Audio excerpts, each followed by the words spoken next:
Hey guys, good morning. Welcome back to my another vlog. So guys, आज के vlog में बात करते हैं वीज़ा से रिलेटेड। वीज़ा प्रोसेसिंग किस तरह से होता है, कितना टाइम लगता है, क्या क्या डॉक्यूमेंट्स लगते हैं। अब फ़िलहाल बात करने से पहले आपको थोड़ा सा वेदर दिखा दूँ। मैं इटली में खड़े हुए हैं अभी, देख लो शानदार वेदर है इधर। एकदम पहाड़ों पे सफ़ेद बादल आए हुए हैं रुई की तरह, कभी छाँव आ रही है, कभी धूप आ रही है।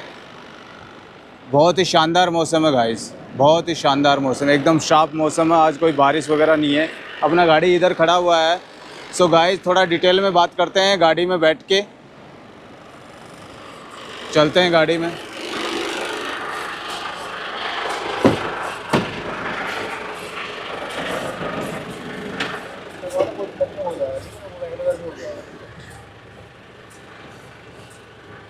चलो भाई चलो, कोई ना, बात कर लो बात कर लो। अगर नहीं होता तो फिर तो गाइज़ आज बात करते हैं, क्योंकि काफ़ी सारे फॉलोअर्स का क्वेश्चन था जो कि आप थोड़ा डिटेल में वीडियो बनाइए, वीज़ा प्रोसेसिंग किस तरह से होता है जब वर्क परमिट के लिए आप अप्लाई करते हो। तो आज स्टेप बाय स्टेप आपको बताएंगे कितना टाइम लगता है, कितना पैसा लगता है और कितना आपको धैर्य रखना है, क्या क्या डॉक्यूमेंट्स लगते हैं। सो इस वीडियो को स्किप मत कीजिएगा, बने रहिए एंड तक, तभी आपको सारी डिटेल मालूम हो पाएगी। आप बीच बीच में वीडियोस को छोड़ देते हो, पूरा नहीं देखते हो, सो आपको नॉलेज फिर मिलती नहीं है। सो गाइस, सबसे पहले क्या होता है कि या तो आप डायरेक्ट किसी कंपनी में डायरेक्ट ऑनलाइन अप्लाई करते हो या फिर किसी एजेंसी के थ्रू आप अप्लाई करते हो। सो सबसे पहला प्रोसेस होता है, नॉर्मली आपको आपका जीरोक्स डॉक्यूमेंट्स का भेजना पड़ता है, अपलोड करना पड़ता है विद सीवी। आपका जो कैरिकुलम होता है, बायोडाटा, उसके साथ में वो कैरिकुलम होता है, कंट्री टू कंट्री डिपेंड करता है, सब कंट्री का अलग अलग होता है। आप जिस कंट्री में अगर आप अप्लाई कर रहे हो किसी भी कंट्री में, तो उसके अकॉर्डिंग आप चैट जीपीटी पे जाके उसके अकॉर्डिंग आप आपका सीवी तैयार कर सकते हैं, जो कि बहुत ही बेस्ट होता है। तो गाइस, जब भी आप ये जॉब के लिए किसी भी कंपनी में अप्रोच करते हो, चाहे डायरेक्ट करें या किसी एजेंसी के थ्रू करें, तो सबसे पहले आपको डॉक्यूमेंट्स का सेकंड कॉपी जमा करवाना होता है और उसी के बिहाफ पे आपका इंटरव्यू होता है। इंटरव्यू में सिलेक्शन के बाद में नॉर्मली आपको पता है इंटरव्यू में क्या क्वेश्चन होते हैं, 5-10 क्वेश्चन होते हैं, 2-5 मिनट का इंटरव्यू होता है। तो उस दौरान आपको जब भी आप कहीं किसी कंपनी के एचआर को अप्रोच करते हो, तो आपके पास में टाइम शेड्यूल आ जाता है कि इस टाइम इस डेट को आपका इंटरव्यू होगा। उस दौरान आपको अवेलेबल रहना है। ऐसा नहीं कि आप ट्रेन में सफ़र कर रहे हो, बस में सफ़र कर रहे हो, खेतों में काम कर रहे हो या कहीं सर्विस कर रहे हो, तो स्पेशली आपको हाफ़ एन आवर उस टाइम के लिए निकालना है। प्रॉपर यूनिफॉर्म में रह के आपको इंटरव्यू क्रैक करना है। इंटरव्यू होने के बाद में गाइज आपको डॉक्यूमेंट्स को वेरिफिकेशन करवाना है। वेरिफिकेशन हेलो वेरिफिकेशन होता है, एक तरह से एक प्राइवेट एजेंसी है जो आपके डॉक्यूमेंट्स का इन्वेस्टिगेशन करती है। इसमें 2 क्वेश्चन होते हैं गाइज। अगर आप किसी ऐसा एक्सपीरियंस सर्टिफिकेट लगाते हो जिसमें आप प्रजेंट उस टाइम तक किसी कंपनी में काम कर रहे हो, तो वहाँ पे हेलो वेरिफिकेशन होने की इतना चांसेस नहीं है। मतलब वो करते नहीं है, आपको वैसे ही क्वालिफाइड कर देंगे, क्योंकि आप उस समय तक उस कंपनी में काम कर रहे हो, आपका एक्सपीरियंस सर्टिफिकेट जो लगा रहे हो। बाकी अगर आपने कंपनी पहले काम करके छोड़ रखा और बीच में बैठे हुए और पुराना सर्टिफिकेट लगा रहे हो, तो गाइज वहाँ पे 100% हेलो वेरिफिकेशन होगा। हेलो वेरिफिकेशन का हमेशा पॉजिटिव रिपोर्ट आना चाहिए, क्योंकि जब भी आप एक्सपीरियंस सर्टिफिकेट लगाते हैं तो उसमें ईमेल और फ़ोन नंबर होना चाहिए, ताकि हेलो वेरिफिकेशन एजेंसी का बंदा या तो ऑनलाइन आपका वेरिफिकेशन करेगा, अदरवाइज वो फिजिकल भी जाके कर सकता है आपका वेरिफिकेशन। सो इस चीज़ को आप ऐसे ना सोचना है कि किंतु परंतु में मैं ऐसे वैसे करके अपना सर्टिफिकेट लगा दूंगा, क्योंकि भाई सबसे पहला लीगल वेरीफाइड डॉक्यूमेंट यही होता है हेलो वेरिफिकेशन, क्योंकि ये रेपुटेड कंपनी होती है। यूरोप की कंपनीज भी इसको बहुत तवज्जो देती है अगर ये वेरीफाइड करके किसी भी एम्प्लॉय का डॉक्यूमेंट्स ओके बताती है। सो इसके बाद में गाइज आपका प्रोसेस चालू होता है अपोस्टाइल का। जैसे ही सारे डॉक्यूमेंट्स आ जाते हैं, उसके बाद में अपोस्टाइल चालू होता है। इसी दौरान आपकी कंपनी जो है, जिस कंपनी में यूरोप में आपने अप्लाई किया है जॉब, उसी कंपनी से आपका वर्क परमिट इश्यू होता है। वर्क परमिट में वही टर्म्स एंड कंडीशन लिखी होती है और वो 1 साल का होता है गाइस, कि उसमें लिखा रहता है कि इस कंपनी में ये बंदा इस पोजीशन पे एज ए ट्रक ड्राइवर हम हायर कर रहे हैं और ये काम करेगा 1 साल के लिए। सो रफली ये चीज़ होती है। वर्क परमिट आने के बाद में सारे डॉक्यूमेंट्स को अपोस्टाइल करवाना है। अपोस्टाइल एक होता है, एक तो नॉर्मली अपन नोटरी पब्लिक में जाके अटेस्टेड करवाते हैं अपने लोकल पेपर्स, लेकिन अपोस्टाइल का मतलब होता है जब आप इंटरनेशनली कहीं जॉब के लिए जाते हो तो जो फॉरेन मिनिस्ट्री होती है वो स्पेशली उसको अटेस्टेड करती है, उसका एक बड़ा सा स्टैंप लगता है डॉक्यूमेंट्स के पीछे और वेरीफाइड सिग्नेचर होते हैं डिपार्टमेंट के, फॉरेन अफेयर एक्सटर्नल जो होता है डिपार्टमेंट उसका। सो गाइज उसके बाद में आपको ट्रैवल इंश्योरेंस बनवाना है, और भी जो डॉक्यूमेंट्स से आपको एचआर बोलता है, रफली नॉर्मली आपके यही डॉक्यूमेंट्स होते हैं। क्वालिफिकेशन वाला डॉक्यूमेंट्स हो गया, एक्सपीरियंस सर्टिफिकेट हो गया, पासपोर्ट का कॉपी हो गया, देन इंश्योरेंस हो गया, आपका एक्सपीरियंस सर्टिफिकेट हो गया। So these are normal things. आपका पैन कार्ड हो गया, आधार कार्ड भी लगा सकते हैं आप। सो रिक्वायरमेंट के हिसाब से आपको डॉक्यूमेंट्स इकट्ठे करने हैं, और आपको एम्बेसी में अगर एजेंसी के थ्रू आप अप्लाई कर रहे हैं तो एजेंसी आपको वीएफएस में आपका अपॉइंटमेंट लेके आपको टाइमिंग बताएगी कि इस डेट को आपको हम जो फाइल देंगे वो जाके सबमिट करनी है। अदरवाइज़ तो आपको डायरेक्ट अगर एचआर के थ्रू कर रहे हैं तो आपको खुद को अपॉइंटमेंट लेना है। कंडीशन ये है गाइज, आजकल यूरोप के अपॉइंटमेंट किसी भी कंट्री के 1-1, 2-2, 3-3 महीने, 4-4 महीने के बाद में मिल रहे हैं। तो कई बार बंदे क्या करते हैं, दुबई से भी अप्लाई करते हैं, क्योंकि वहाँ पे महीने भर में आपका अपॉइंटमेंट आ जाता है। सो वो डिपेंड करता है सिचुएशन पे, आप कितने मजे हुए खिलाड़ी हो, पहले इंटरनेशनल आपका हिस्ट्री है पासपोर्ट में तो आप कर सकते हो। फर्स्ट टाइम अगर आप फॉरेन जा रहे हो तो मैं आपको हिदायत नहीं दूंगा, आप एक प्रोसेस को धैर्य के साथ करें, जल्दबाजी ना करें।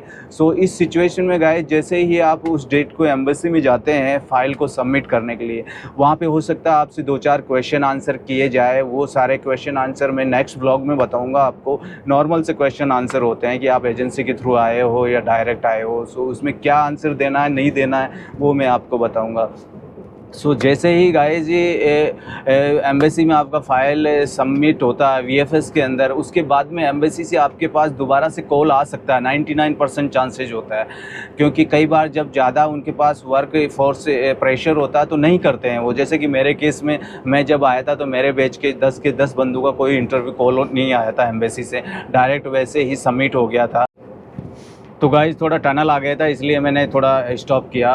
तो जैसे ही आप एम्बेसी में अप्लाई करते हैं उसके बाद में आपका इंटरव्यू होगा। इंटरव्यू होने के बाद में करीब 5 to 10 और 15 डेज़ भी लग सकते हैं आपका वीज़ा ग्रांटिंग होगा या नहीं होगा इस सिचुएशन। और जब डॉक्यूमेंट्स आप जमा करवाते हैं तो उसमें गाइस आपका डिलीवरी कोरियर एड्रेस भी मेंशन होता है। अगर एजेंसी के थ्रू होता है तो एजेंसी अपना एड्रेस डालती है ताकि आपका स्टैंपिंग होने के बाद में पासपोर्ट उनके एड्रेस पे पहुँचे, क्योंकि हर एजेंसी की अपनी टर्म्स एंड कंडीशंस होती है, वो अपने हाथ से आपको देना चाहते हैं, कॉन्ग्रेचुलेट करना चाहते हैं। दूसरा, पेमेंट से रिगार्डिंग इश्यू भी होता है कि कल को आपका वीज़ा लग गया, आप उनको पेमेंट दो या नहीं दो। तो थोड़ा सा एजेंसी अलर्ट होके इस बेस पे अपना एड्रेस देती है और वहाँ पे वो डिलीवर होता है। और अगर आप डायरेक्ट अप्लाई कर रहे हैं एचआर के थ्रू तो आपके होम एड्रेस पे भी वो डिलीवर हो सकता है। डिलीवर होने के बाद में अगर वीज़ा आपका ग्रांट हो जाता है उसके बाद में आपको सारे ओरिजिनल डॉक्यूमेंट्स अपने साथ में रखने हैं। ट्रैवल इंश्योरेंस आपने बनवा रखा था। इंडिया में गाइस ट्रैवल इंश्योरेंस जो होता है 365 डेज़ का नहीं बनता है, हमेशा 360 डेज़ का बनता है। तो वो भी 2 टुकड़ों में बनेगा, इसलिए 6-6 महीने के 2 ट्रैवल इंश्योरेंस आपको बनवा के रखने हैं। वो ही अप्लाई होते हैं यूरोप के लिए। अगर आपने सिंगल बनवा लिया और उसमें आपने डेट नहीं देखी, टाइमिंग नहीं देखा, 360 डेज़ लिखा हुआ है, तो गाइज आप एयरपोर्ट से वापस आ सकते हो। सो इस चीज़ का हमेशा ध्यान रखें। रही बात, जैसे ही वीज़ा ग्रांटिंग होता है आपको एचआर के शेड्यूल के हिसाब से या एजेंसी के अकॉर्डिंग आपको फ़्लाइट टिकट बनवाना है या फिर कंपनी ऑफ़र कर रही है, क्योंकि यूरोपियन कंट्रीज़ में कंपनी ज़्यादातर आपको ट्रैवल टिकट ऑफ़र नहीं करती है। 90% नहीं करती है, 10% करती है जिनको सही में ज़रूरत होती है, जो वहाँ पे ड्राइवर भी डिज़र्व करता है travel international driving job. But 90% केसों में देखा नहीं देती है। सो आपको अपने पॉकेट से फ़्लाइट टिकट बनाना है, सारी डिटेल कलेक्ट करनी है, कहाँ पे आपको पहुँचना है, कौन सी कंपनी में पहुंचना, सारा गूगल के एड्रेस से वेरीफाई करें। अगर कोई आपका कलीग ऑलरेडी वहाँ पे गया हुआ, कोई फ्रेंड सर्किल से या एजेंसी या एचआर से भी आप नंबर ले सकते हैं कि कोई इंडियन बंदे का नंबर दे दे ताकि मैं कोऑर्डिनेट कम्युनिकेशन बना सकूँ। तो काफ़ी चीज़ें आपके लिए सहूलियत हो जाती है। एक्स्ट्रा ऑर्डिनरी होकर काम करना स्मार्ट वे में, ओवर कॉन्फिडेंस में नहीं करना गाइज, क्योंकि ओवर कॉन्फिडेंस में करोगे तो आप चोट खा बैठोगे।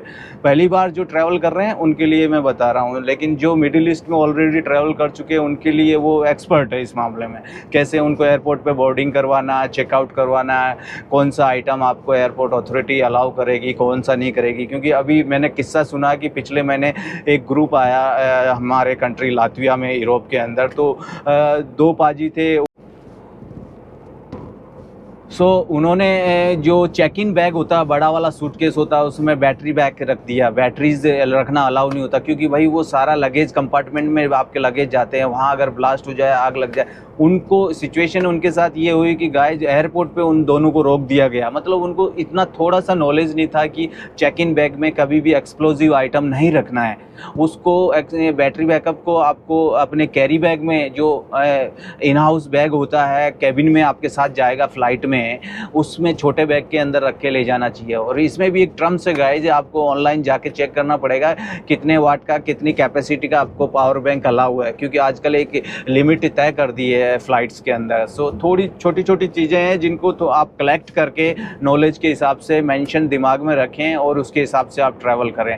अभी रही बात, जैसे ही आप फ्लाइट कैच करते हैं और आप डेस्टिनेशन पे पहुंचते हैं, तो वहाँ पे आपको हो सकता है कंपनी का रिप्रेजेंटेटिव आपको लेने आए, अदरवाइज़ आपको बता दिया जाता है कि ये नंबर है, जैसे ही आप उतरोगे इसको कॉल करो या फिर आप टैक्सी लो और इस पर्टिकुलर एड्रेस जहाँ पे आपका होटल है या हॉस्टल है वहाँ पे आप जाके ठहरिए। 1 दिन 2 दिन आपको ठहरना है। और जैसे ही आप यूरोप में आते हैं गाइज, यहाँ पहुँचने के बाद में कंपनियाँ अपने लेवल पे बड़े फास्ट स्मूथ वे में प्रोसेस चालू करती है। आपको लगता है वो स्लो कर रही है, लेकिन अगर डिपार्टमेंट वाइज देखा जाए, क्योंकि 4 से 5 डिपार्टमेंट में इनका पाला पड़ता है। आपका 95 कोड बनाना है इनको, आपका टेको बनाना है, आपका टीआरसी बनाना है, आपका पिंक पेपर बनाना है, आपकी 95 कोड की क्लासेस लगती है यहाँ पे। सो ये काफ़ी सारी चीज़ें मैनेज करने के लिए कम से कम 1 से 2 महीना लगता ही लगता है। मेरे टाइम पे 4 महीने में मैं गाड़ी पे चढ़ा था गाइस, 4 महीने में मेरे डॉक्यूमेंट्स बने थे। सो आज की डेट में डॉक्यूमेंट्स 2 महीने में आपके हाथ में आ जाते हैं और 2 महीने के अंदर अंदर आप ट्रक के ऊपर एज ए स्टूडेंट ट्रेनिंग के लिए 1 महीने की ट्रेनिंग के हिसाब से आप चढ़ जाते हैं और आपका जॉब चालू हो जाता है। सो ये रफली